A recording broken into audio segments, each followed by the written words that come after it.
দুর্গা পূজার সময় যদি বাড়ির মেয়ে বাড়িতে না থাকে কিরকম লাগে বলো। আমরা দুই বোন যেহেতু একদম পিঠি তাই কখনোই আমাদের দুজনকে দুজনে ছাড়া চলে না। বাট এখন যেহেতু বোন বাইরে থাকে যেহেতু না চাইতো অনেক কিছু অনেক সময় আমাদের দুজনকে আলাদা থাকতে হয়, কিন্তু দুর্গা পূজার সময়টা চেষ্টা করে ও বাড়িতে আসার, আর আমিও চেষ্টা করি আমার পুরো সময়টা ওকে দেওয়ার। সারা বছর অপেক্ষা করে থাকি শুধুমাত্র এই 4টে দিনের জন্য। পুজো আসার যে আনন্দ তার থেকেও বেশি আনন্দ যে বোন বাড়িতে আসছে। ফাইনালি ছিল সেদিন যেদিন বোন বাড়িতে এসেছিল। যেরকমটা বলেছিলাম আগের ব্লগে যে এসেই আমি রান্নাঘরে ঢুকে যাবো, তো এসেই আমি জামাটা ছেড়ে হাত পা ধুয়ে সোজা চলেছি রান্নাঘরে। মাকে আমি বলেছিলাম যে সব কেটে কুটে রেখো, তো মা সব করে রেখেছে, যে পেছনে দাঁড়িয়ে রয়েছে। আর এখন আজকে সকাল থেকে জানি না কালকে এত সুন্দর ওয়েদার ছিল, বাট আজকে সকাল থেকে ভীষণ গরম। আর আমার এখন চলছে, এখন বাজে হচ্ছে 9:12, মানে তাড়াতাড়ি চলে গেছে। এখন বাজে 9:12, আমার মানে অলরেডি মাংস বসিয়ে দিয়েছি। এই যে মাংস অলরেডি বসিয়ে দিয়েছি, আমার হাতের স্পেশাল মাংস। এখন এই মাংসটা হবে। এখানে ভাত বসিয়ে দিয়েছি, আজকে মেনু হচ্ছে বিরিয়ানি।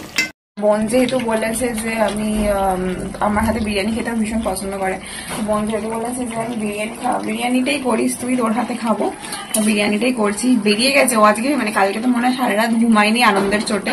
আজকে সকাল বেরিয়ে গেছে 7টায়, মানে ফ্লাইট 8টা বাদেই মেবি চলে আসবে, তো সেই জন্য আজকে সকাল থেকে উঠে সব তাড়া লেগে গেছে। তো সকাল বৌদিদের বাড়ি থেকে এসে ফ্রেশ হয়ে রান্না বান্না সব করে স্নান করে আবার এখন ফ্রেশ হয়ে দেখতে পাচ্ছ বেরিয়েছি।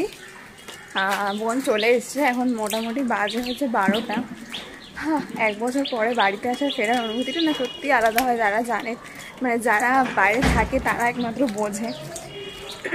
তো দেখা যাক ও আসছে, আর ওকে নিতে আমি যাবো না, বাড়িতে দাঁড়িয়ে থাকবো, এটা তো মানে আমার পক্ষে সম্ভবই না।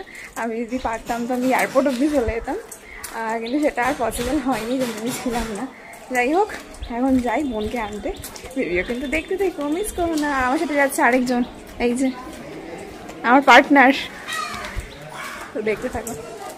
ছোটবেলায় আমাদের দুজনের মধ্যে ভীষণ মারামারি হয়, এই চুল ধরে টানাটানি করছে, এই ওর গায়ে জল ফেলে দিচ্ছি, মানে মা একদম অতিষ্ঠ হয়ে যেত আমাদের ঝগড়া ঝামেলা দেখতে দেখতে। এমনকি মা যখন আমাদেরকে ফেলে কোনো দোকানে যেত, আমরা এমন ঝামেলা লাগাতাম যে পাশের বাড়ির জেঠিমা মাম্মা বলতো শিগগিরই বাড়িতে যা, দুজন মিলে লঙ্কা কাণ্ড বাঁধিয়েছে। এটা যেরকম করেছি সেরকম ভালোবাসাটাও প্রচুর রয়েছে আমাদের মধ্যে। যেরকম ও আমাকে ছাড়া যেরকম একটা কিছু খায় না, আমি ওকে ছাড়া একটা কিছু খাই না। আর শেয়ারিংয়ের কথা যদি বলো তাহলে তো এমন কিছু নেই যেটা ও আমার সাথে শেয়ার করে না আর আমি ওর সাথে শেয়ার করি না। তো পুজোর সময় আমি প্রচন্ড এক্সাইটেড থাকি যে বোন কবে আসবে। 1 বছর পর বাড়ি এসে মানে বাড়ির পথে এসে কেমন লাগছে? নিচু লাগছে সবকিছু।